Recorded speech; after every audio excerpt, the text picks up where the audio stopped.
আলহামদুলিল্লাহ কোপ্তাটা তৈরি করলাম, ঠিক আছে। এগুলারে গোল গোল করে লম্বা করে হালকা করে একটু তেলের প্রতি ভাজি করলাম। ভাজি করে আদা পেঁয়াজ রসুন টসুন মিলাই পিলপিল বড়োগুলো আর কি মরিচ বড়োগুলো দিয়ে ফেললাম, দিতে মাগি দিয়ে দিলাম, দিয়ে একটু লাল মরিচ দিয়ে দিলাম হালকা, ঠিক আছে। হালকা একটু টমাটোমের পেস্ট সস দিয়ে দিলাম, দিয়ে হয়ে গেলো। এগুলার একটু দিয়ে একটু লাল পানি দিয়ে দিলাম, ব্যাস। হালকা একটু পানি দিবেন, ওই দিয়ে বাস।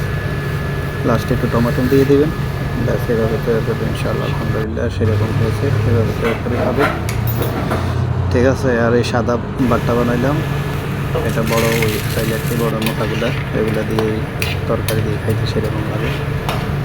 এভাবে সবাই তৈরি করে খাবেন ইনশাআল্লাহ। কেমন হবে জানাবেন, সবাই লাইক কমেন্ট করে পাশে থাকবেন, চ্যানেলটা সাবস্ক্রাইব করে পাশে থাকবেন ইনশাআল্লাহ।